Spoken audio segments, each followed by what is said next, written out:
You want it. You got it. Sam Bankman-Fried is now going to be in front of the court on January 3rd. But I know you didn't really want it, and I know you don't really care about it, but we have to go over FTX and Sam Bankman-Fried and Alameda news because, once again, it's a nightmare waiting to happen. Guys, this is disgusting. But before we jump in, all of that, welcome to OG Crypto and NFTs. My name is Troy, and every day we go over the latest news in digital assets and NFTs. Now, we have several different headlines. Sam Bankman-Fried obviously is in it because he's talking about a plea deal, but we also want to talk about China and NFTs. That's huge. And why is Solana dumping? And then why is some investors dumping their NFTs? Before we get into all of that, guys, hit that subscribe button. Boom, boom, boom. This is called the action-packed YouTube video. All right, let's jump into it. We're going to go through Sam Bankman-Fried real quick. A lot of the crypto industry, especially in crypto Twitter, is very... They're scratching their head on this one. We know that Gary Wang and Carolyn Ellison went in. They spilled their guts. They made a deal. And we thought that they made the deal because they knew that they would tell on Sam Bankman-Fried. We knew a couple other things that weren't very good. Number one, we knew that the judge connected the dots back to FTX. She was then dismissed herself, and now we have a new judge. But now it says that on January 30th, he's going to go in. It says FTX founder Sam Bankman-Fried likely to enter plea deal. Well, the only good plea deal here is he's going to tell on who the hell put him up to this, because this guy isn't smart enough to actually put this together. There's a lot of the blue aisle in the government that was involved here, including his parents, who are big donors to the Democrat party. Then we're talking about Mr. Wonderful. He's there. Justin Sun from Tron. He was all involved. And we're thinking it's got to go up the ladder. Gary Gensler. He met with Gensler several times. Gensler's right-hand man just actually quit because he was meeting with Sam Bankman-Fried, and that didn't go over well. And now the CFTC commissioner, we're finding out that he met with Sam Bankman-Fried. We're talking about the president met with him. We're talking about the head of Financial Service Committee, Maxine Waters, was all over him, blowing him kisses. Guys, this stinks to high hell. And if anything is that we know from this administration and the blue party, if I want to call it, they're going to cover their tracks. And there's no way they're arresting this guy and not having a plan in place where he kind of makes a deal where he doesn't open his mouth and he serves maybe 5, 6, 7 years versus, getting him into court and then, or in front of a committee, especially with Republicans and Democrats, and they grill him and then he opens his mouth like a dumbass and says something stupid, and it brings down the house of cards, the connection to the money that went to Ukraine, that got funneled back into FTX and Alameda, and then got funneled into campaign contributions. God, this is just kind of bigger than it is, and I'm literally tired of talking about it at the moment. Let's move on. Alameda Research, well, their wallets, what happened last night, and Miles Dutcher actually went over and alerted all this. They started dumping the coins in there to a mixing, I don't want to call it a firm, let's call it a mixing crypto company. And what they do is they'll take one type of coin and they'll throw it into a mixer and it pops out on the other side as a different coin.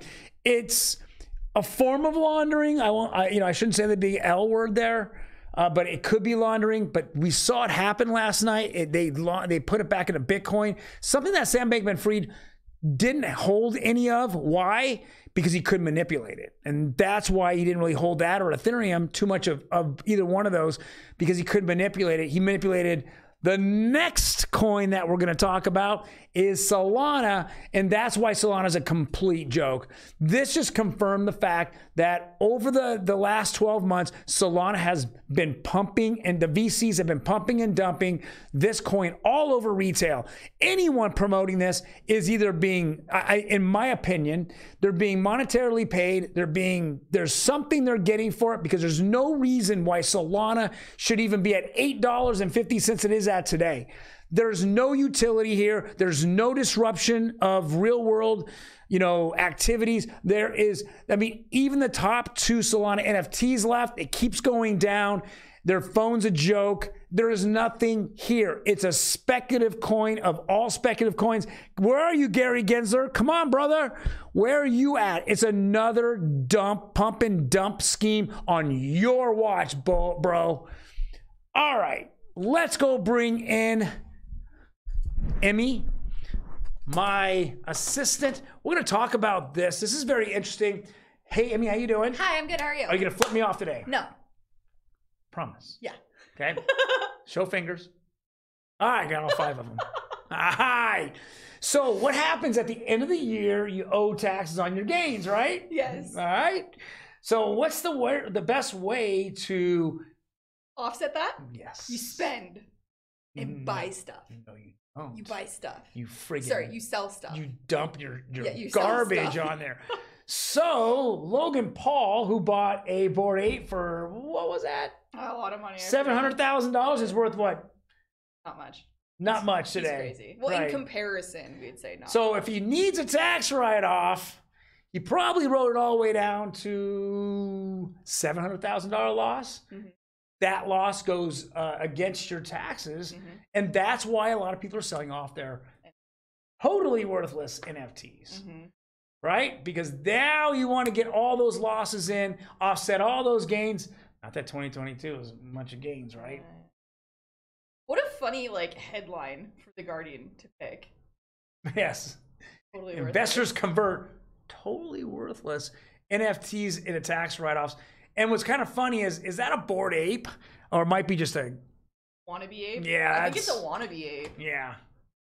Interesting. And there's this awesome chick taking a picture in front of it. Nice. Yeah. I like it. I like it, guys. All right. Let's talk about the big news in NFTs today. China's first national NFT marketplace to launch next week. Report. Well, look who is actually in the forefront of the NFT and crypto world and who funded it for the last 10 years and saying that it was illegal. Who was that country? China. Yes. What have you learned about China and all these other people? If they're saying that's illegal, don't do it, it's bad, they're acquiring it. No question. Is there no question about that, right? No. What does Goldman Gary say? Everything's a joke, right? Yeah. What does Diamond Dave say from Goldman's, not from Goldman Sachs, JP Morgan? Bitcoin's a fraud, right? He's said it 10 times over and over. Goldman Sachs, you're talking about all these firms say how bad it is. Or our favorite Kramer. Oh yeah, oh Jimmy! What's up, Jimmy? I know you watch us every day, brother. Because you get your information right here. I know, right? Right here. You look at us and go, hey, those guys are friggin' crazy nuts. Dude, take a picture in the mirror. All right. Your favorite topic. Next, Pudgy Penguin Sea Christmas Surge, guys. A year ago, this was fighted badly. There's a couple of guys out there. I'll just remain nameless. I was involved in Pudgy Penguins. I purchased Pudgy Penguin over a year ago. I like the project. The founders just literally stole all the money out of it. Now, that's my opinion because some of them say they had expenses. Yeah, at the adult entertainment facilities. Yeah, right. Come on, guys. So they sold it off and made even more money. And since they've sold it off, they've been building and building. And now look at it. This thing topped out. Pudgy Penguins topped out at over 7 ETH. Now it's kind of dropped to 6.5. You got to expect that, with it mediocrely rose in the last 45 days from the 2s now up to 7. Now it's bounced back down. And it's going to cool off here, but it's definitely somewhere in the future that Pudgy Penguins can be something and be a very viable blue chip. We've added a blue chip how long ago? Few months now at least. It's been interesting for me to see the rise of Pudgy Penguins and then them being so popular. We added them to blue chip and them to just keep gaining value is really kind of interesting to watch. You know what's interesting is that what did we do? So right around NYC NFT, right? The hottest NFT was Goblin Town. Oh, yes. Yes. Right? And you know, I mean, I get it. I get the community. They had a big party. They had all those pictures that look like the old 80s style look. Remember that? Yeah. And now Goblin Town.